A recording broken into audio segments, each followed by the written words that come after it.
usapan po natin ngayon yung kakatapos lang na oral argument ng PhilHealth at saka yung 3 Pilipinong naaresto di umano dahil sila ay espiya ng Pilipinas sa China. No?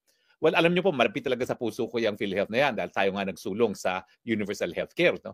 At sinulong natin yan dahil nga dun sa mapait na karanasan ko ng nanay ko, sasabihin ko na po, no? Kasi yung si Justice Lopez, sinabi niya, no, wala pang 2% ang nakuha niya sa PhilHealth, ang ginastos niya 7 million para sa cancer. Ang nanay ko po, tapos ng 4 na taon na pagkakasakit bilang renal patient, no, yung kidney dialysis, umabot po siya ng 32 million pesos. Kaya nga po, nung araw na siya namatay, limas na limas ang kanyang cash. Wala po siya ni isang kusing na natira dahil lahat po yan ay napunta sa ospital.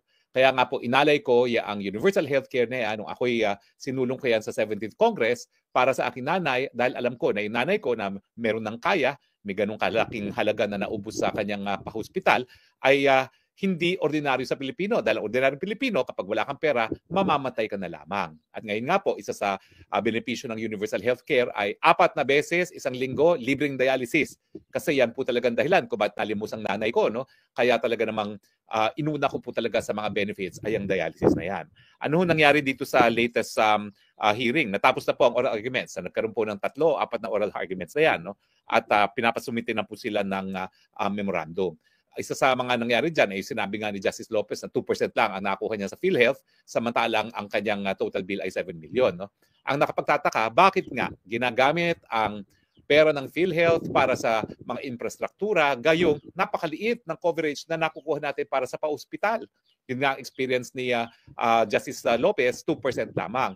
Ang sinasabi ng PhilHealth hanggang 18%. Kung may pera talaga ang PhilHealth, dapat yan 100% kung kakayanin. Yan ang intensyon ng batas. Dahil, ito nga po, kasama naman yan sa legislative history, nung ako'y nag-sponsorship speech ng Universal Healthcare, talagang dinitali ko yung karanasan ko sa Inglaterra nung ako'y nag-aaral ng 1995. No? At sinabi ko na libre lahat ng aking gamot. Una, merong 2 pounds na administrative fee, tapos pati yun na wala na. At ngayon ako'y asylum seeker dito sa Netherlands, libre na rin po lahat ng gamot ko. Pati yung pagkamahal-mahal na Ozempic na prescribe naman po sa akin. Dahil yung Ozempic lang, yung ginagamit ng mga celebrities na nakakapayat, yun lang yung talagang nag-control ng sugar ko sa kauna-unahang panahon. Libre po, binigyan ako para sa isang buwan, 4 na pence, no? Napakamahal po no? Pero bukod doon sa sinabi ni Justice Lopez, nagsalita rin si Justice Kagiwa. Bakit ba ang akala ninyo ang budget ng PhilHealth ay nakasalalay sa national budget? Samantalang yung sin taxes law, yung batas ng PAGCOR, batas ng PCSO, nakasulat doon talaga na mga pondong yan ay gagamitin para sa universal healthcare. Kaya nga po sinasabi ko, nung dais ko rin palitan ng pangalan ng PhilHealth to National Health Service, kasi pag PhilHealth, iniisip pa rin natin insurance, hindi po. Talaga pong ang acting layunin sa universal healthcare ay wala ng Pilipinong mamamatay dahil lamang sa kahirapan. At dahil dyan, alam natin na hindi dapat manggaling lamang sa premiums ang gagastusin ng PhilHealth. Kaya nga po merong budget, ang pangtao ng budget. Pero bukod dyan, yun nga po, yung kabuuan ng sin taxes, kalahati ng PAGCOR, kalahati ng PCS, so kita, lahat po yan dapat gamitin sa universal healthcare. At syempre, hindi pa rin mawawala yung premiums dahil nga kinakailangan mapalaki natin ang pondo ng mas malaking benepisyo. So mali po yung ginawa ng Marcos administration na linipat nila para sa infrastruktura. Dahil ang patunay nga dyan, ang sabi ng PhilHealth, mag-aim sila na 18% ng hospitalization masasagot. Hindi po. Ang aim is dapat 100%. So wala dapat pondong binabalik sa national government dahil lahat ng pondo talaga, ano ba naman kayo, dali-dali na makaintindi dyan.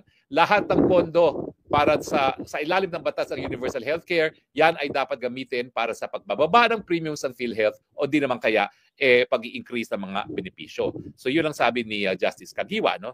Tapos, yun nga po, yung sabi ng Vice President na yan, si Lim Siaco, alam mo, matagal ko na binabati ko si Lim Siaco na yan. Hindi ko maintindihan ba't hindi matanggal-tagal yan. Para siya linta na nakadikit sa PhilHealth. Pero wala namang ginagawang mabuti sa PhilHealth yan. Puro kapalpakan, pati itong paglipat ng pondo. No? Hanggang 18% lang daw ang tinatarget nila na hindi tama. Hindi po tama. Dapat zero billing ang objective ng universal healthcare. Kaya nga ang tingin ko po, yung malasakit law, yan po ay superfluous. Dahil dapat talagang ipatupad ang universal healthcare at talaga naman po magkakaroon tayo ng zero billing. Okay? Tapos, ayun nga po, kaya naman na ang sabi ni Justice Lopez, at least dapat kalahati ng hospitalization masagot. Mr. Justice, tama po kayo dyan na dapat mas malaki than 18% na tinatarget ng PhilHealth. Pero ang ating layunin po, nung ating ipinasayan, dapat 100% billing sagot ng PhilHealth. Gaya po dito ngayon sa Netherlands. 100% ng gamot ko, 100% ng lahat na pa-hospital, basta ikaw ay membro, ay libre. Yan po ninanais natin sa Pilipinas. At huwag niyong sabihin kulang ang pondo natin dahil nakapagbabalik nga kayo ng pondo sa national government. So hindi po totoo yan na wala tayong pondo. Sapat-sapat po ang pondo. Ulitin ko lang po hindi po para sa mga buwaya yung universal healthcare na ating ipinasayan. Pinasa ko po yan dahil tayo nagkaroon ng karanasan dito sa Europa at ang tingin ko naman, sapat-sapat na ang ating resources para ibigay ang ganyang benepisyo rin sa ating mga kababayan sa Pilipinas. At talaga naman pong obligasyon ng gobyerno na gumawa ng lahat ng hakbang para lahat ng Pilipino magkaroon ng karapatan ng mabuting kalusugan.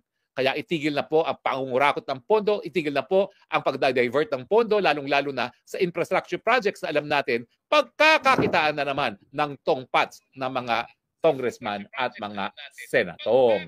Tigil nyo na po yan. Ibigay nyo na po yan para sa ating mga kababayan. Okay, so pag-usapan naman po natin ngayon yung 3 Pilipino na di umano espiya na nakakulong ngayon sa China. Yan ang sinasabi ko, the golden rule. Mantakin nyo, 13 na palang mga Chino na sinasabing mga espiya ang ating dinitina. At hanggang ngayon ay nakaditina. Natural, gaganti ang China. Huwag na tayo magpaligoy-ligoy. Gaganti yan. Sa tingin ng China, hindi mga espiya yung 13 mga national niya na ikinulong natin bilang mga espiya dahil ang alam ko dyan, for instance, yung isa na sa Mindanao, nagtatrabaho talaga siya sa isang parang app na parang Waze. At talaga namang yung isa naman ang nahuli sa kanya mga hindi naman high-tech listening devices, mga ordinaryong devices lang na ginagamit sa construction company. So talagang hindi rin kapanipaniwala yung binibintang natin sa mga nahuhuli nating mga Chino na espiya sila.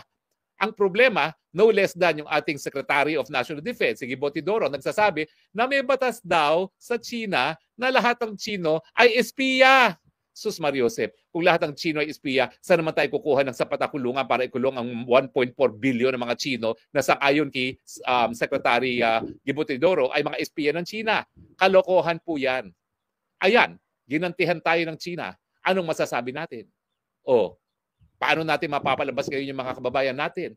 Ako naman hindi naniniwala talaga na espiya sila ng Pilipinas dahil wala naman tayong kakayahan para mag-espiya sa China, no? Hello?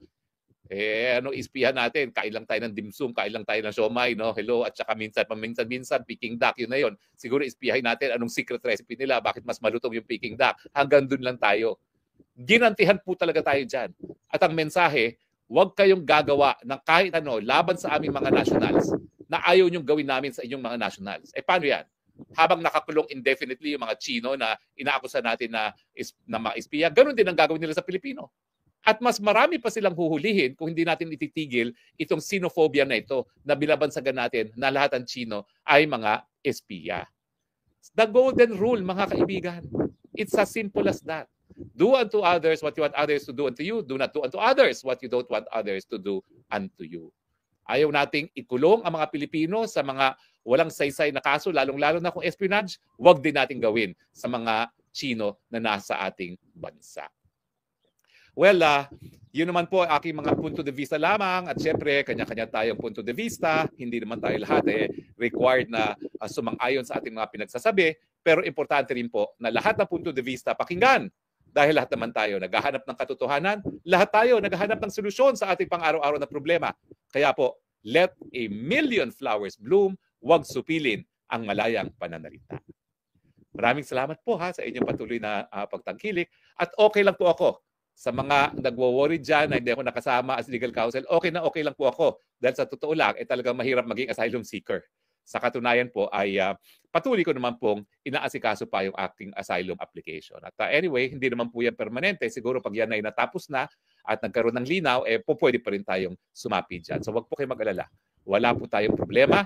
At ang aking problema lang, ng aking alinlangan lang, is hindi ko pa nakikita ang ating Presidente Duterte. Kasi nga, gumawa ng mga pamamaraan yung abogadong taga-Israel na talagang ayaw niyang mapakausap sa iba si Presidente Duterte. Yun lang po ang aking regrets. Dahil ako naman, nasira ang buhay ko Ako po'y persecuted, hindi naman po dahil sa aking kagagawan, kundi dahil sa aking pinatunayan ko ng loyalty sa mga Duterte at hindi po ako nagsusisi. So wag po kayo magalala. Okay lang po si Harry Roque. We're a big man. Maraming salamat po sa inyong patuloy na pagtangkilik ha. At sa muling pagkikita natin, ito po inyong Box Harry na nagsasabing, I love you Philippines. You're the only country that I have. You're the only country that I love.